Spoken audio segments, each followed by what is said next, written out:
नमस्ते। सदावत्सले मातृभूमि। भारत चीन का कन्फ्लिक्ट कोई आज से नहीं चल रहा। भारत चीन का कन्फ्लिक्ट सन 1962 बल्कि 1961 से चल रहा है। 1961 से चल रहे डिस्प्यूट जिसमें चीन ने हमारी बहुत बड़ी टेरिटरी कब्जा करके रखी है और नेहरू जी जो नॉन अलाइनमेंट मूवमेंट के हिस्से हुआ करते थे वो चीन के परम मित्र हुआ करते थे। चीन को उन्होंने अंतर्राष्ट्रीय स्तर पर यूएनओ में सदस्यता दिलवाने के लिए पूरी पुरजोर कोशिश की थी। नेपाल के माध्यम से उस समय रेजोल्यूशन भी लाया गया था। खैर, नेहरू जी के जीते जी तो उनको एक ही इस रिलेशन का एक ही परिणाम मिला था कि 1962 में अक्साई चीन का पोर्शन हम हार गए थे। लेकिन उनके वंशज राहुल विंची या मैं राहुल गांधी कहूं, जब कांग्रेस की केंद्र में सरकार थी तब राजीव गांधी फाउंडेशन को 1.5 करोड़ का तो सीधा सीधा दिखाई दिया, बाकी बेनिफिट्स और तमाम तरह की उनकी संस्थाओं और कंपनियों के द्वारा पैसा राजीव गांधी फाउंडेशन को आया। सीसीपी के साथ, कम्युनिस्ट पार्टी ऑफ चाइना या चाइनीज कम्युनिस्ट पार्टी के साथ कांग्रेस का गठबंधन आपने कभी संसार में नहीं सुना होगा कि दो देशों की दो अलग अलग पॉलिटिकल पार्टियां गठबंधन करें।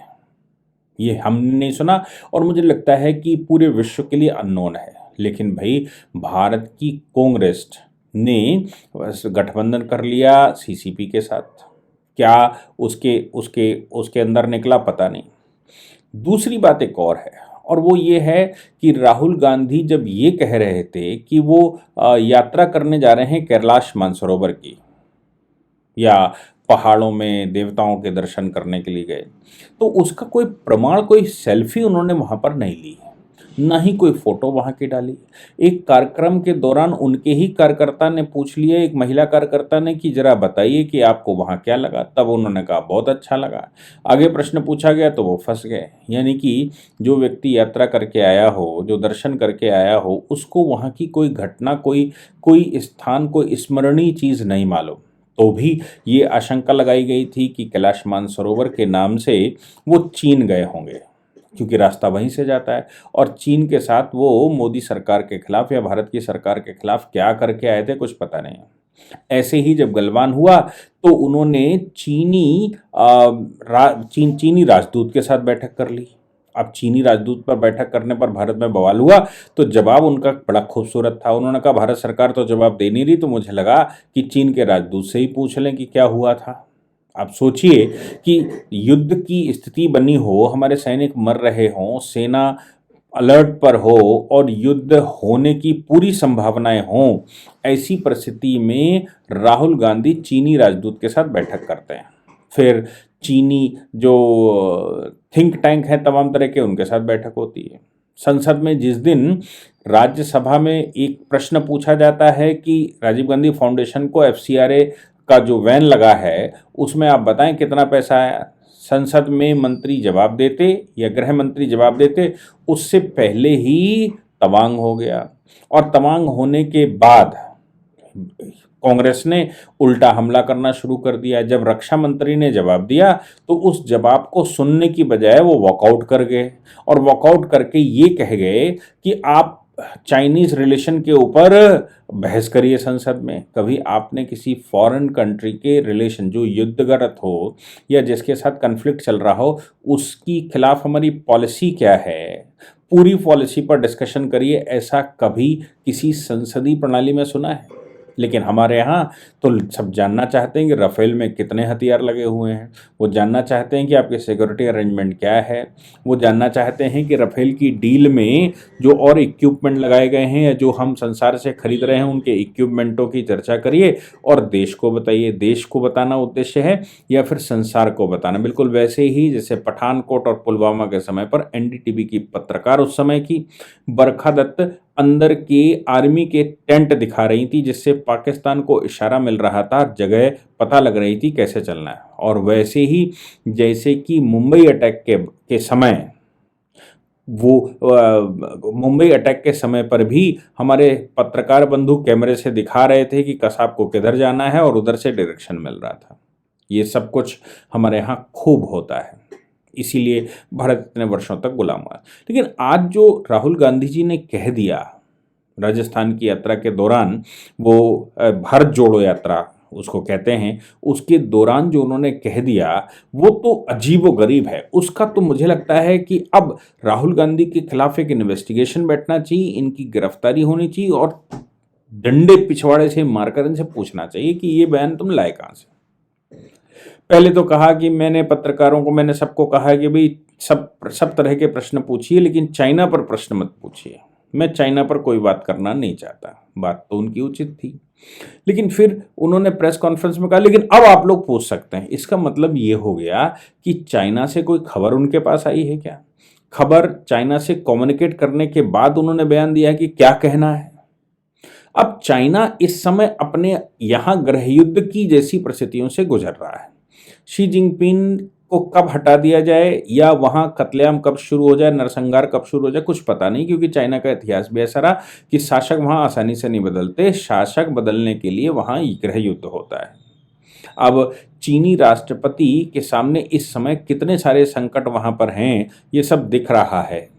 ऐसा पहली बार शी जिनपिंग के बैठने के बाद चाइना में इतना उद्दंड उधम हो रहा है।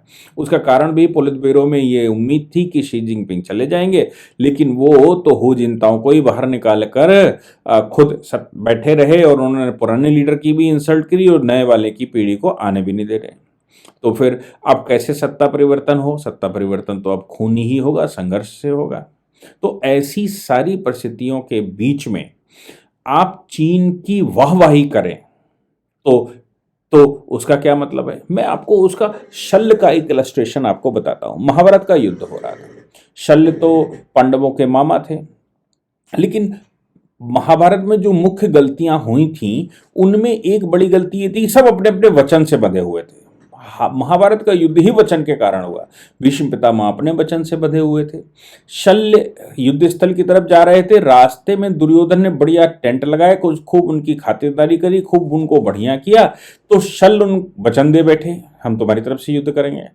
उस सेना को जब वो वचन दे बैठे जिन्होंने उनकी व्यवस्था की थी, तब दुर्योधन आ गया। दुर्योधन ने कहा महाराज ये तो मेरी सेना है। अब शल्य फंस गए, तो शल्य ने पांडवों से कहा कि नहीं हम तो उधर से युद्ध करेंगे। तो श्री कृष्ण भगवान शल्य से मिलने गए और शल्य से भगवान ने एक बात कही। शल्य का मतलब है सेनापति, मतलब सेनापति हुए शल्य उस कौरवों की सेना के, जो कि पांडवों के सगे मामा थे। तो शल्य से भगवान श्री कृष्ण ने कहा कि आप हमारी मदद करिए। तो उन्होंने कहा भाई देखो मैं तो वचन दे चुका हूं, युद्ध उधर से लड़ूंगा। तो उन्होंने कहा आप एक काम कर लीजिए।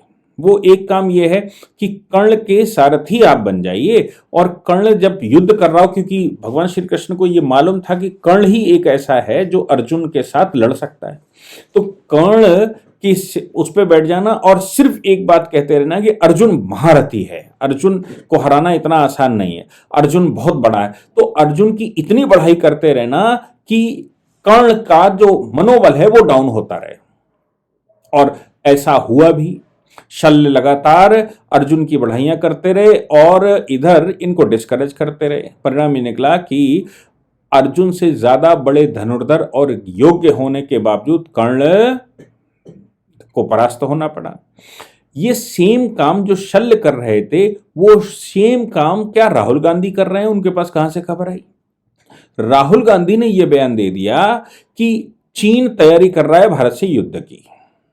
अब देखिए चीन के अंदर चल रहा है, ताइवान से अभी उसका सीधा सीधा आमना सामना है, ताइवान से वो निपट नहीं पा रहा। उधर जापान के बॉर्डर भी खुले हुए हैं, जापान सी के अंदर वो लगातार फायरिंग कर रहा है, और उसके बावजूद वो यूएस के आमने सामने खड़ा। इकोनॉमी बड़ी डाउन पड़ी हुई है, वर्ल्ड में सिचुएशन ठीक नहीं। ऐसी परिस्थिति में चाइना भारत से युद्ध करे, ये स्वीकार नहीं किया जा सकता है। इसमें भी कोई शक नहीं कि भारत सरकार अपने मुस्तैदी के साथ रफेल शुफेल जो उनके पास थे, सुखोई रफेल सब उड़ा दिए अभी तवांग के दौरान, और पूरी बॉर्डर पर अपनी सेनाओं का जमावड़ा लगा दिया। अगर कोई बात होती है तो हम तैयार हैं। लेकिन राहुल गांधी को यह कहने की बजाय कि भारतीय सेनाएं तैयार हैं, हम तुम्हारे साथ हैं, वो ये कहते हैं कि चीन तैयार है युद्ध करने के लिए। चीन युद्ध की तैयारी कर रहा है और युद्ध के लिए तैयार है। आप सोचिए कि चीन युद्ध के लिए तैयार है, ये राहुल गांधी शल्य का काम कर रहे हैं क्या? जो भारत सरकार को डेमोलाइज करने की कोशिश कर रहे हैं, भारतीय सेना को डेमोलाइज करने की कोशिश कर रहे हैं। लेकिन भाई वो कर तो रहे हैं, जो भी कर रहे हो वो कर रहे हैं। तो ये राहुल गांधी का जो चरित्र है, क्या ये कम्युनिस्ट पार्टी ऑफ चाइना या चाइनीज कम्युनिस्ट पार्टी की डायरेक्शन पर कह रहा है कि भाई आप शल्य का काम वहां करते रहो, बाकी कोई रोल तुम्हें प्ले नहीं करना? मैं अभी इस बात को क्लियर नहीं कर पाया हूं कि आखिर राहुल गांधी कर क्या रहे हैं और करना क्या चाहते हैं। जो इस तरह के बयान पहले वो देने से मना कर देते हैं और फिर अचानक कहते हैं कि हाँ ठीक है, अब मैं तुमको बयान देने के लिए राजी हूं, मैं तुमको बयान दूंगा। मुझे उनके कैरेक्टर पर बहुत सारे डाउट खड़े होते हैं, जिनका मैं नहीं समझता कि कोई उत्तर किसी के पास हो सकता है। इसको तो राहुल गांधी स्वयं ही बता सकते हैं कि कम्युनिस्ट पार्टी के साथ उनके क्या संबंध हैं, क्यों पैसा वहां से आता रहा है, क्यों वो साइन करके आए थे, क्यों वो चाइना के एम्बेसडर से मिलते रहे हैं, क्यों वो चाइना के तथाकथित विजिट पर गए थे इलीगली। इन सब के जवाब राहुल गांधी कैसे देंगे, क्या करेंगे पता नहीं, लेकिन मुझे पूरा डाउट है कि राहुल गांधी अब देश के विरुद्ध शल्य का कार्य जरूर कर रहे हैं। जय हिंद, जय भारत, वंदे मातरम।